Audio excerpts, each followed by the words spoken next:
दलित छात्रा की निर्मम हत्या पर आजाद समाज पार्टी का आक्रोश, न्याय की मांग को लेकर किया प्रदर्शन। उत्तर प्रदेश के सीतापुर जनपद के लहरपुर थाना क्षेत्र के अंतर्गत अकरेला गांव में एक दलित छात्रा की गला रेत कर हत्या कर दी गई।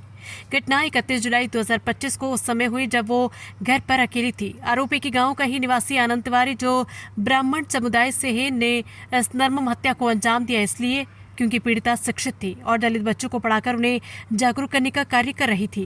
घटना की जानकारी मिलने के बाद 1 अगस्त को आजाद समाज पार्टी के जिला अध्यक्ष विश्वदीप चौधरी और उनके साथियों ने गांव पहुंचकर पीड़ित परिवार से मुलाकात की और स्थानीय प्रशासन से सख्त कार्रवाई की मांग की। एडिशनल एसपी से वार्ता के बाद सुसंगत धाराओं में मुकदमा दर्ज कराया गया और 2 अगस्त को पीड़िता का अंतिम संस्कार किया गया।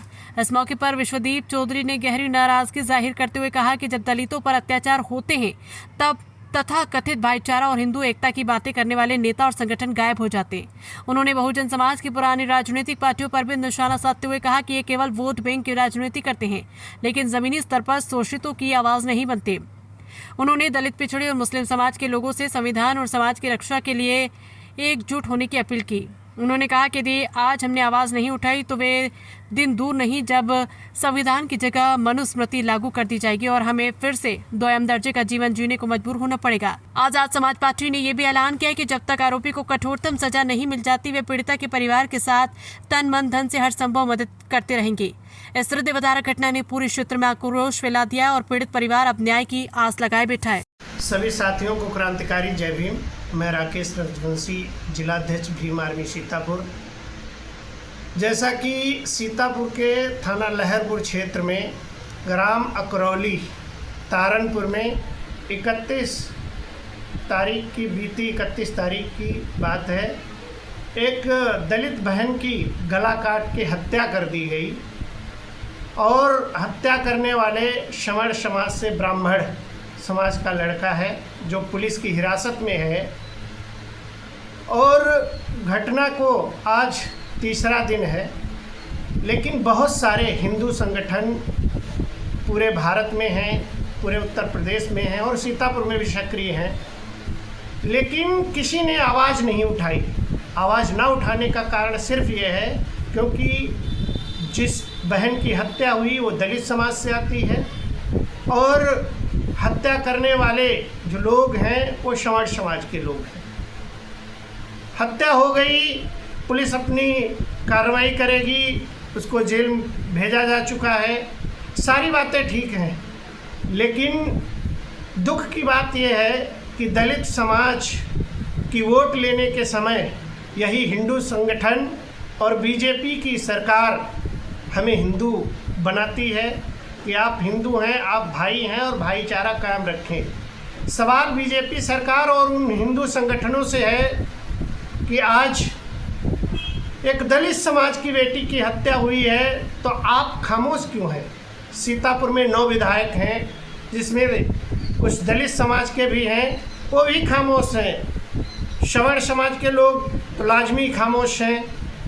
लेकिन यही घटना अगर कोई श्रवण समाज के लड़की के साथ या महिला के साथ या पुरुष के साथ हुई होती तो कश्मीर से लेकर कन्याकुमारी तक हाहाकार मच जाता और पता नहीं कितने विरोध प्रदर्शन, कैंडल मार्च और सरकार को घेरने का काम किया जाता। लेकिन यहाँ पे जान गई तो किसकी?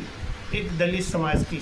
दलित समाज के लोगों को ये सोचना होगा कि आप वोट के समय सिर्फ हिंदू हैं, आपके बहन बेटी पे अत्याचार अन्याय, आपके भाइयों पे अत्याचार अन्याय, और जब आप पे अत्याचार अन्याय होता है तो यही खामोश बैठे रहते हैं। आज भीम आर्मी, आज़ाद समाज पार्टी के लोग परिवार के साथ खड़े रहकर मुकदमा लिखाने का काम किया और पुलिस पे पूरा दबाव बना के उसको जेल भेजने का काम करवाया।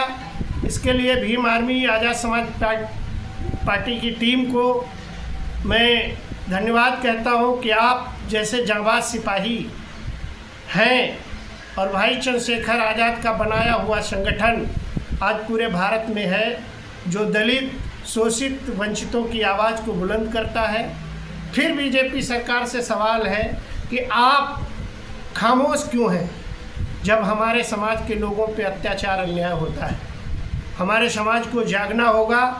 उत्तर प्रदेश की सरकार जंगल राज फैला रखी है, यहाँ की कानून व्यवस्था ध्वस्त हो चुकी है, लोगों के अंदर कानून का खौफ नहीं है और जो गरीब दलित शोषित वंचित लोग हैं उनका लगातार शोषण किया जा रहा है। हमारी न्यायालय से मांग है कि ऐसे अपराधी को फांसी की सज़ा सुनाई जाए और इसमें विलंब न किया जाए। ऐसे हत्यारों को, ऐसे लोगों को फांसी की सज़ा जब तक नहीं सुनाई जाएगी हमारे समाज की बहन बेटियों को न्याय नहीं मिलेगा। जय भीम, जय भारत, जय संविधान।